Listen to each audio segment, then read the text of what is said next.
I want to paint a picture so vivid that if one day it disappeared from the face of the earth, it could be reconstructed for my book. I wonder what my fellow countrymen will think of my work. I think they won't like it. Irishmen are men of violent belief, and your book is the book of a skeptic. It is the work of a skeptic, but I don't want it to appear the work of a cynic. Ireland is, after all, the brains of the United Kingdom. The Irish race, condemned to speak a language not their own, have stamped on it the mark of their own genius and compete for glory with the rest of the civilized world. Oh, and this, then, is called English literature. Will you sit still, Joyce? You never told me what you thought of me last chapter, Budgen. Cubist, I'd say. First you state one view of it, then you draw it from another angle. You keep interrupting the colloquial flow with barriers of pastiche, or legendary prose, or even a piece of cod journalism. I like the way the citizen figure, the Cyclops, I presume, is introduced like a 19th century version of an Irish folk tale. A broad-shouldered, deep-chested, what is it? Wide-mouthed.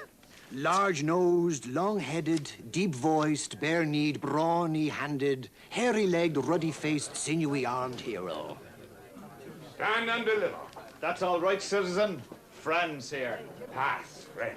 Give over your bloody cotton, Joe. I have a thirst on me I wouldn't sell for half a crown. Give it a name, citizen. Wine of the country.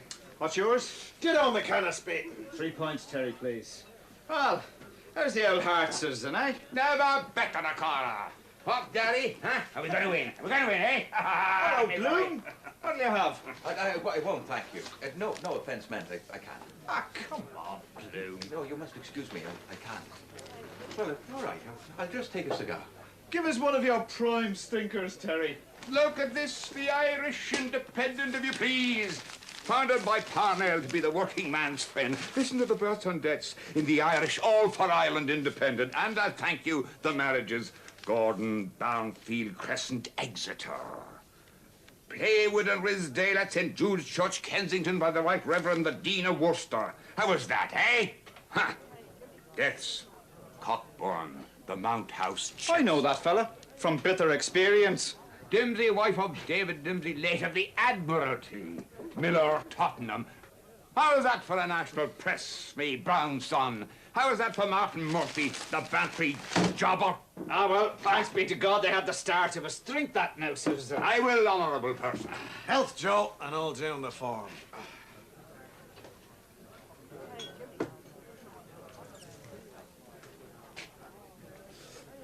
Ah! Ew! Don't be talking. I was blue mouldy for the want of that point and declared to God I could hear it hit the pit of me stomach with a click.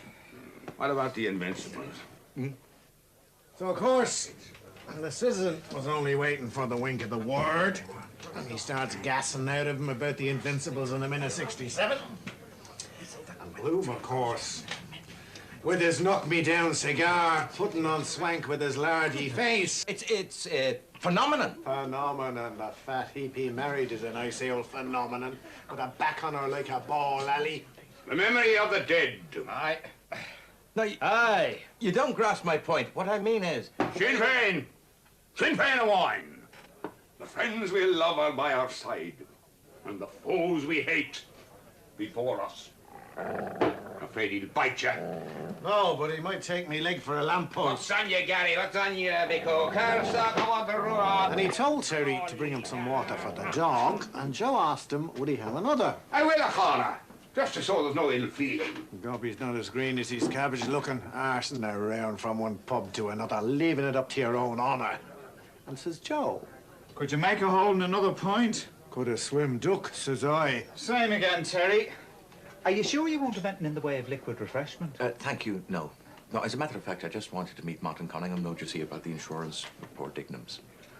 You see, he, Dignam. Then he starts all confused, mucking it up about the mortgager under the Act, like the Lord Chancellor giving it out off the bench for the benefit of the wife, until he near had the head of me addled about the mortgager under the Act. I declare to me, Auntie McCasser, if you picked up a straw off the bloody floor, and if you said to Bloom, look a Bloom, do you see that straw? That's a straw. I declare to me, Aunt, he'd talk about it for an hour, so he would, and talk steady.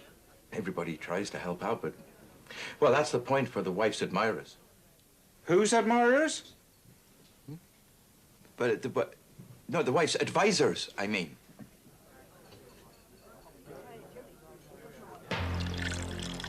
Then did chivalrous Terence straightway bring forth crystal cups of the foamy and even ale, which the noble twin brothers Bung Ivy and Bung Ardalon brew ever in their divine ale vats.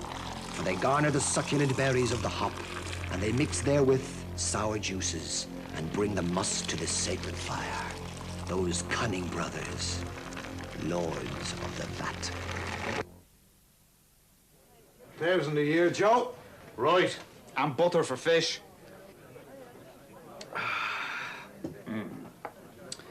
That Blazes Boylan knows which side his bread is buttered. I hear he's running a concert tour now. Up in the north. He is he? Who? Yes, that's quite true. That kind of summer tour, you see. That's just a holiday. Mrs. B is the bright particular star now, isn't she? My wife? Yes, yeah, she's singing, yes. And I think it'll be a success, too. And he's an excellent man to organize. Excellent. Ho, ho, big up, says I to myself, says I. That explains the milk and the coconut and the absence of hair in the animal's chest. Blazes doing a tootle on the flute. Concert tour. That's the bucko that'll organise her. Take my tip. Twixt me and you. Catherish. Sexuality and betrayal. These twin themes lie at the heart of virtually everything Joyce wrote.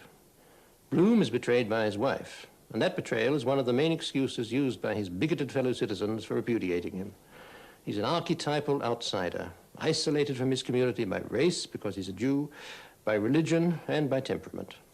Bloom's sense of isolation in an urban environment is still felt to be deeply expressive of the condition of modern man. Joyce saw also that the Jew was the real protagonist of modern history. Joyce knew nothing of the Holocaust, of course, but he did recognize that Jew was the key figure, not the Christian, not the pagan in modern life, and of course also in modern literature.